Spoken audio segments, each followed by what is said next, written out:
sa mga mambabatas dyan sa House of Representatives, dyan din all the way hanggang Senado.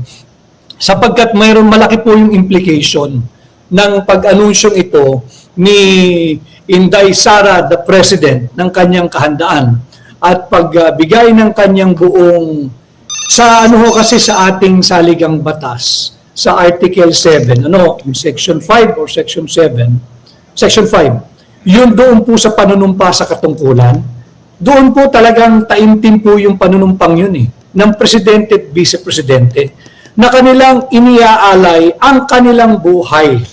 Inihahandog, itinatalaga ang lahat ng kanilang lakas, talino, talento, buhay sa mamamayang Pilipino.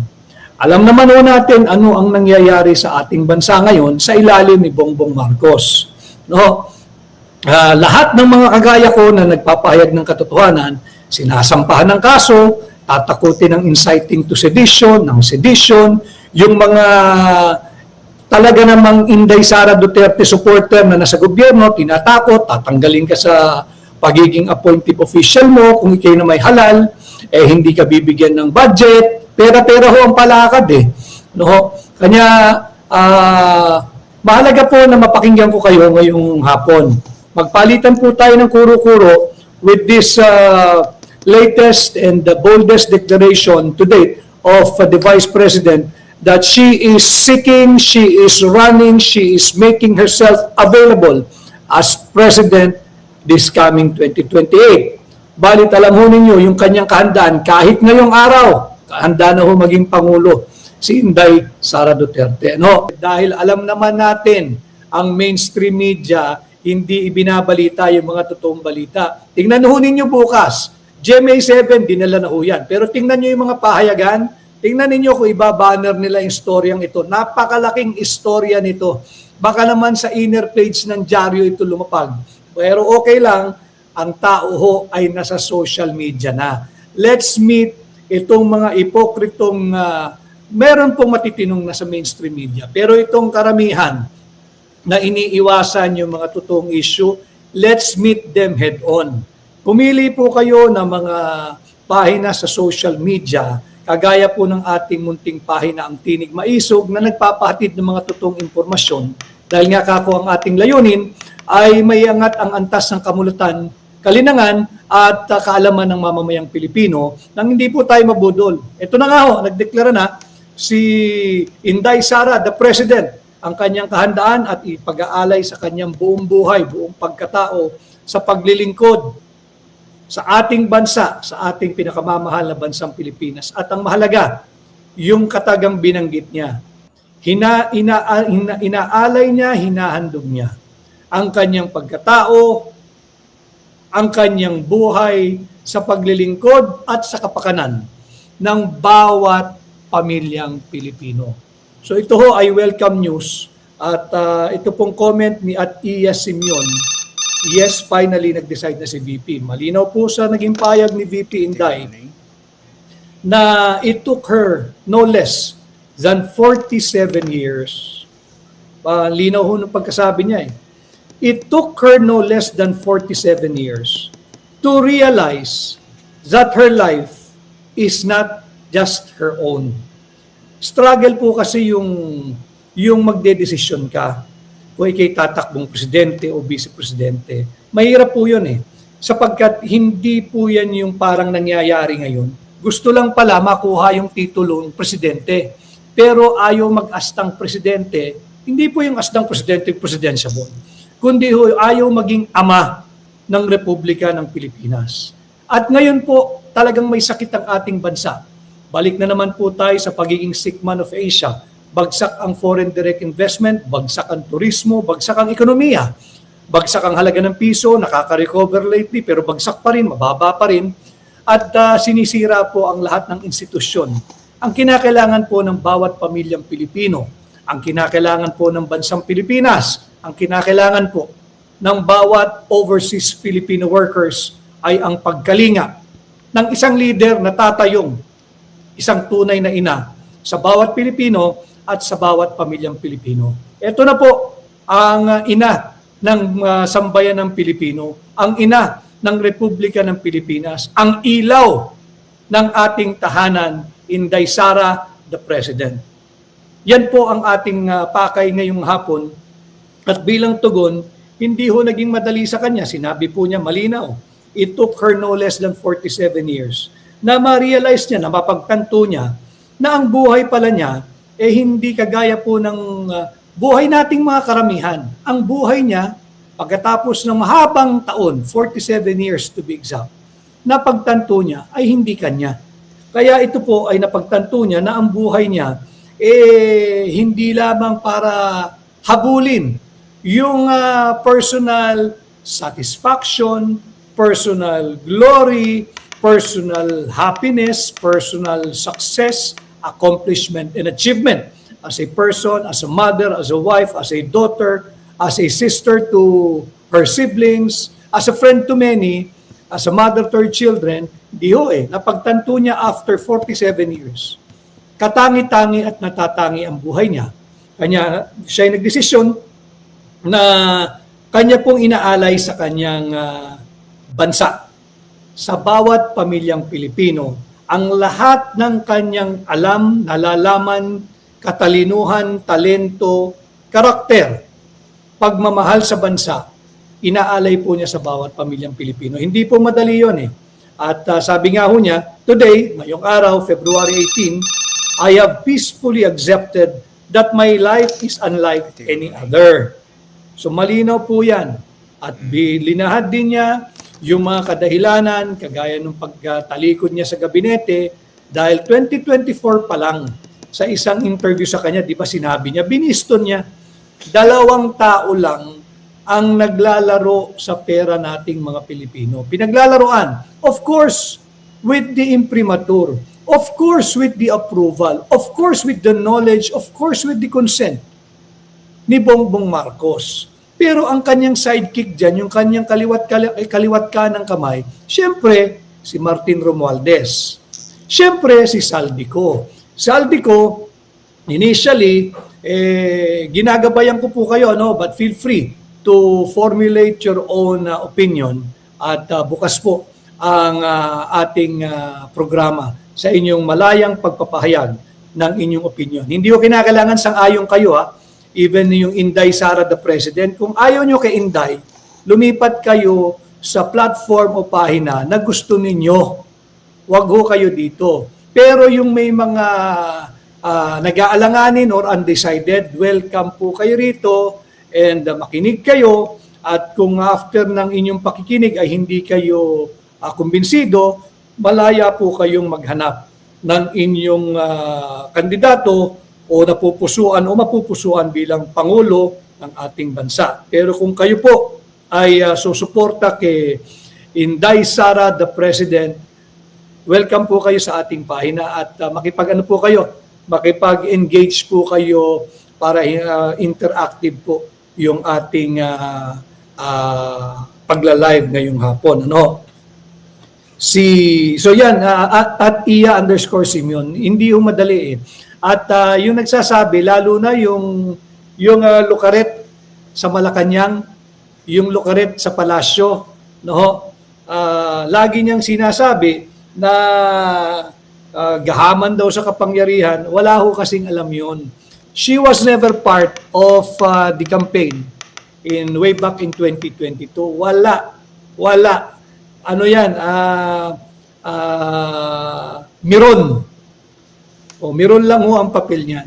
Nung pumasok siya, nung marami ng kaguluhan sa gabinete ni Bongbong, siyempre, siya yung gahaman sa kapangyarihan Gusto niya yung limelight, gusto niya yung camera, gusto niya yung surrounded siya siguro nung mga kusino-sino at nakakolorete, kung ano-ano. Pera po ng taong bayan, yung araw-araw na ginagamit niyan.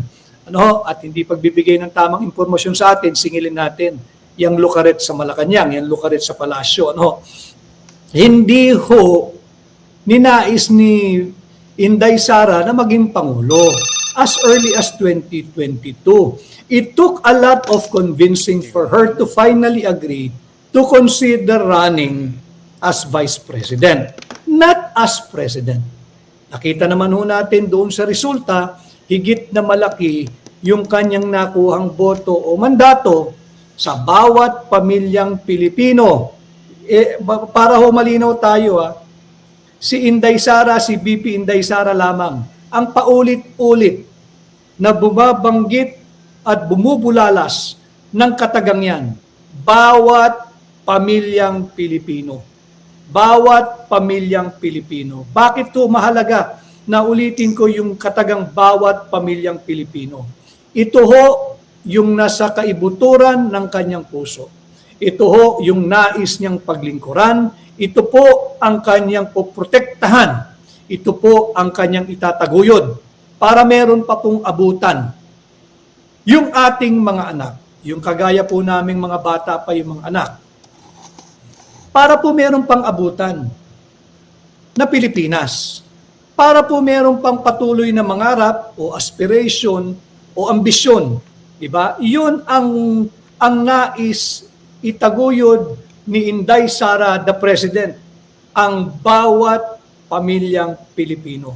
Inuulit-ulit po natin ito bago pa gayahin, nakawin, hijackin ng kung sinong mapagpanggap na sasabihin siya'y nais ding maging Pangulo upang paglingkuran ang bawat pamilyang Pilipino. Yes, you heard that first from Inday Sara, the President. Kanya po natin inuulit-ulit.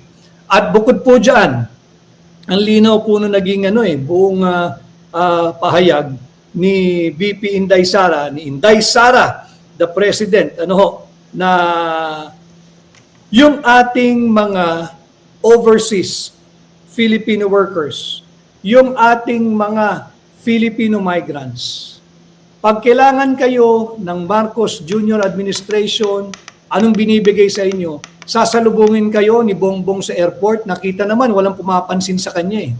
His presence in welcoming yung mga returning, whether for a brief holiday or returning permanently na overseas Filipino workers at Filipino migrants, hindi po yun ang hinahanap ng mga kapatid natin overseas Filipino workers. Ang hinahanap nila, yung panahon na panatag ang kanilang kalooban kahit sila'y nagpakalayo-layo upang merong pagkakitaan at kumita ng sapat na pera para maitaguyod ang kanilang pamilya. Subalit anong nangyayari ngayon? Balik na naman ang krimen, laganap ang illegal na droga. Yan din ang lalabanan ni Inday Sara, the President. Sabi nga ho niya, I cannot kneel before each and every Filipino to beg for forgiveness. Di rin niya ho kayang lumuhod at humingi ng kapatawaran sa bawat Pilipino. Tama po yun sapagkat sa 114 million Filipinos, paano mo luhuran lahat yun? Di mo naman nakakaharap lahat. No? Instead, hindi man siya makahingi ng kapatawaran sa bawat Pilipino. Ang kanya pong inaalay niya ang kanyang buhay, ang kanyang lakas, ang kanyang hinaharap, ang kanyang kinabukasan sa pagsisilbi sa ating bansa at ulitin ko sa bawat pamilyang Pilipino. Marami pong salamat sa mahigit maglilimang-libong live viewers po natin ngayong February 18, 2026 ang ating pamagat, Inday Sara, the President. So, kailangan po natin siyang tulungan.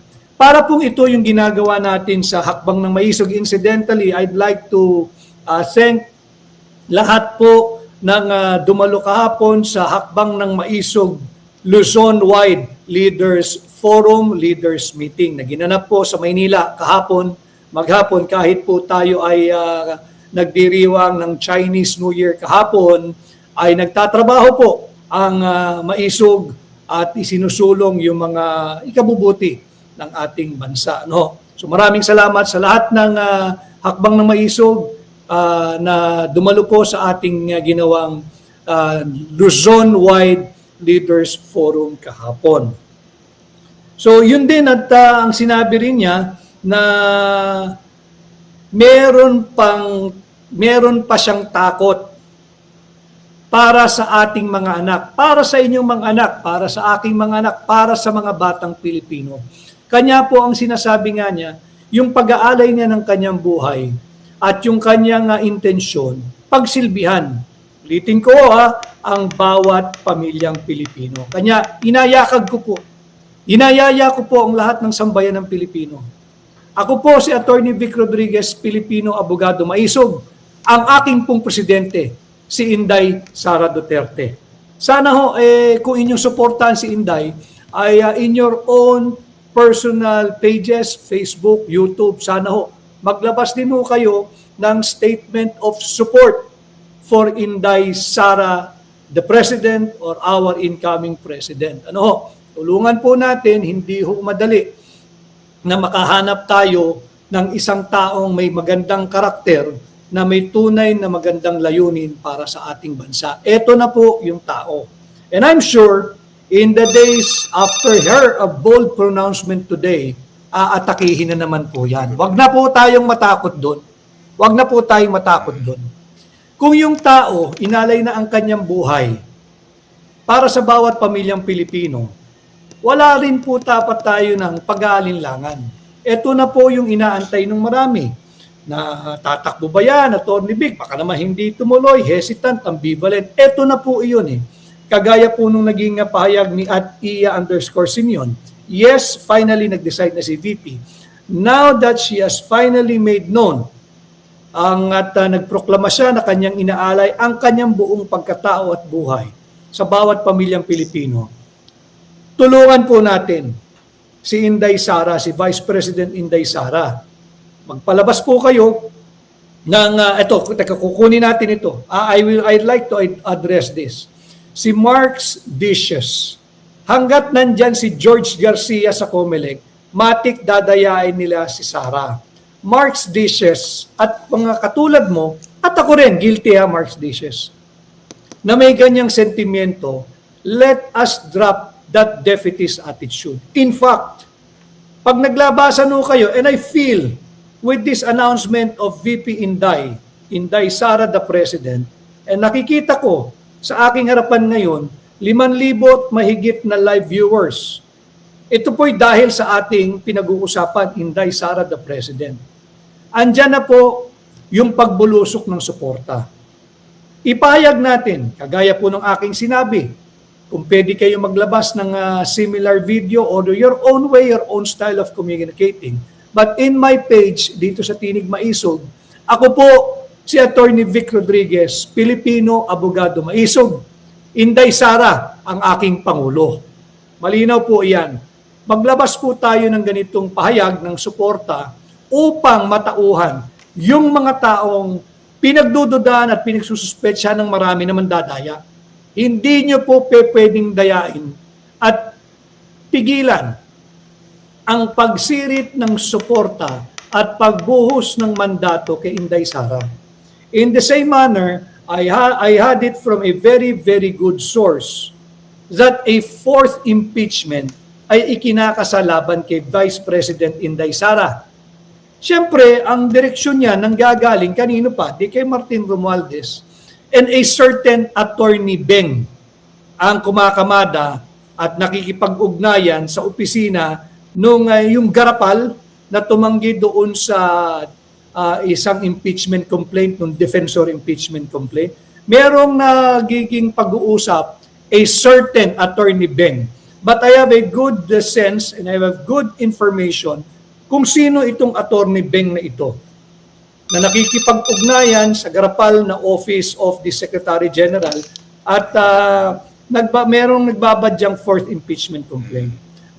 Tayo po dito sa Tinig Maisog sa ating pahina, tayo po'y mangungusap din sa ating mga mambabatas.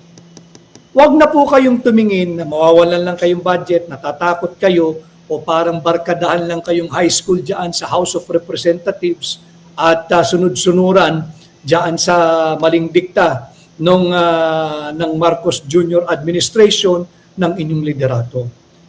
Huwag po ninyong salaulain itong napakahalaga at napakasagradong proseso ng impeachment. Sinalaula na ninyo dyan sa mababang kapulungan yung hindi pagtanggap ng Office of the Secretary General. Garapalan nung isang impeachment complaint na tunay na may laman. Nandoon yun Pati yung contribution ng pera para sa kampanya ng alyansa ni Bongbong. Di ba? Galing sa confidential funds, galing sa customs, at galing sa kung saan-saan pa na ginamit nila. Pera po ninyo yun dapat tayong magalit. Di ba? Itong mga kongresista, bantayan po natin sila. Bantayan po natin sila. Ito ang malaking maitutulong ng bawat Pilipino na nais tumulong, sumuporta, magprotekta kay Vice Presidente Inday Sara. Bantayan po natin ang galaw at kilos ng bawat kongresista. Bawat kongresista ng bawat distrito. Yung party list, wala po tayong magagawa dyan. Alam naman natin na halos lahat, hindi lahat, but halos lahat ng party list, transactional po iyan. Kinakausap po niyan, COMELEC lang. COMELEC lang ang kausap niyan. Nag-uusap lang yan kung ilang boto ang matatamo nila at sa magkakanong halaga. Wala po tayong magagawa dyan. Hanggat nandyan silang parte ng Kongreso. Pero, yung mga, I would say, lehitimong kongresista o yung district congressmen, kausapin po ninyo yung inyong mga kinatawan. Ito po'y panahon na ng full accountability at pananagutan. Kausapin nyo, congressman, iparehas mo yung galaw mo sa proseso ng impeachment laban kay BP. Huwag kang titingin lang sa perang ipapangako sa iyo, sa budget ng ating distrito, o kung ano pang additional perks ang makukuha mo. Itaguyod natin ang rule of law. Huwag ninyong babuyin ang proseso ng impeachment. Malinaw na ho ito Ngayong nagdeklara si Inday Sara, the President, ng kanyang kahandaan at pagtanggap sa hamon na maging Pangulo ng Republika ng Pilipinas, kailangan po tayong kumilos, protektahan ang taong ito na ang nais ay magsilbi, paglingkuran, kalingain ang bawat pamilyang Pilipino. Huwag kausapin ninyo yung mga congressman ninyo. Congressman, alam mo naman na walang laman yung impeachment complaint na yan. Huwag ka nang magpauto-uto sa liderato nyo dyan sa House of Representatives. Gawin mo yung tama. Minsan sa buhay ninyo, gumawa kayo ng tama. Kung yung kay Bongbong Marcos na impeachment, ibinasura ninyo ng ganun-ganun na lamang, huwag kayong makikinig dyan sa liderato ninyo sa mababang kapulungan na ipagpatuloy ang impeachment laban kay Inday Sara Duterte.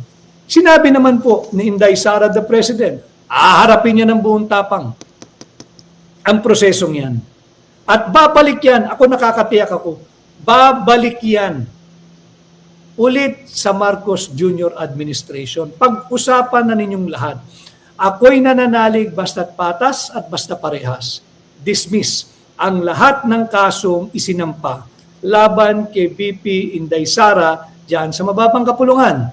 Pati itong nagbabadyang fourth impeachment complaint na inaareglo pa lamang diyan sa Office of the Secretary General sa pamumuno ng isang Attorney Beng.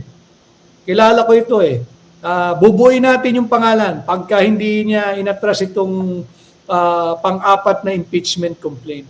So yung mga kongresista ng regular districts, kausapin po ninyo.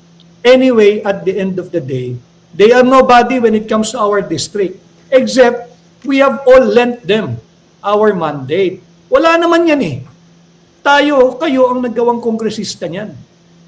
At hindi pwedeng umasta ang kahit na sinong halal o appointed official ng gobyernong ito na higit pa silang mataas sa tao o sa taong bayan. Kausapin ninyo. Di ba? Kasi darating na naman yung 2028. Maaga hong darating yung 2028. Originally, October of next year, filing na po ng Certificate of Candidacy. Pero may mga galawan po dyan sa Kongreso na itinutulak yung anti-dynasty bill, kung ano man po ang laman nun, pero mag-iingat po tayo, title lang ang maganda ron, budol po ang linalaman nun. Pag yan po ay naipasa nila, aagahan po yung filing eh.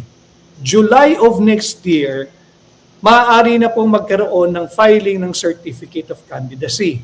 Ano pong ibig sabihin nun? Pebrero na po ngayon, no? Kung July, mga ano na lang po ito eh.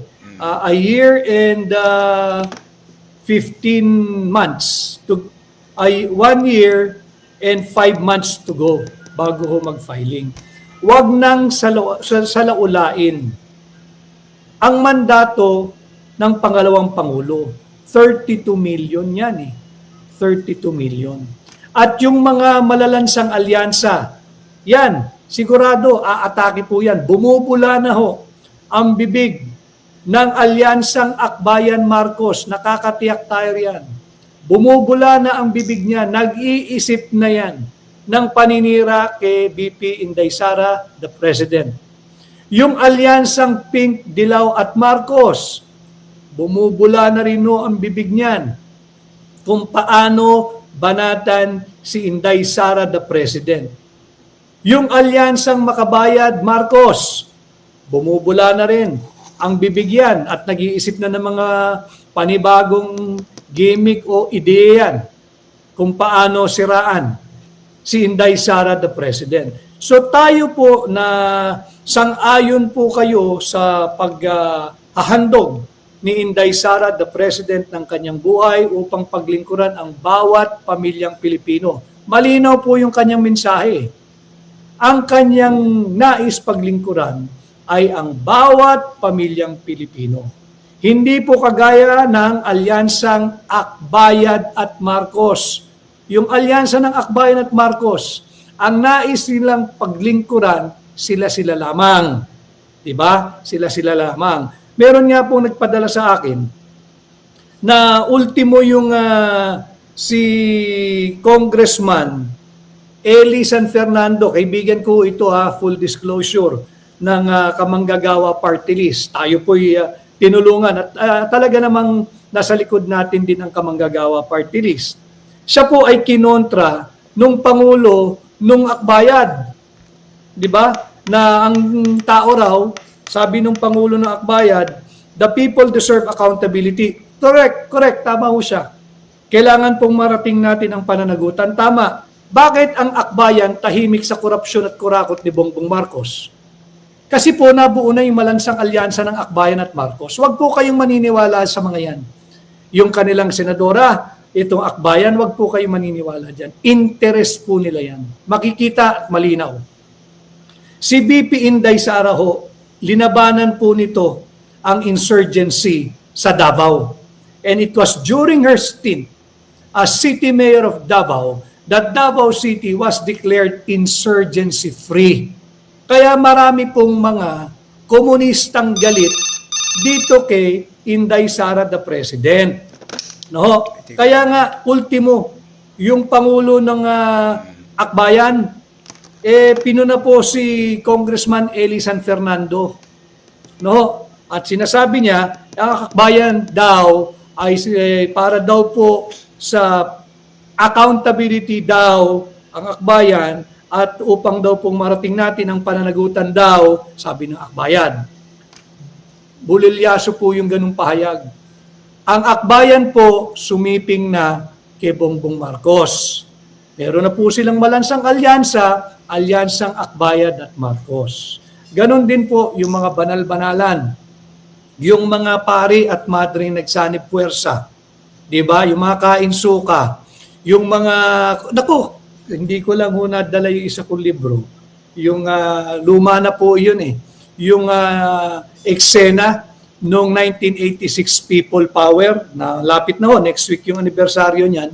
Yung mga madre, nagro-rosaryo, nakaharap sa tangke, nakaluhod, yung mga pare. Ito po yung mga tunay na dilaw na nakipaglaban sa diktadorya ni Marcos Sr.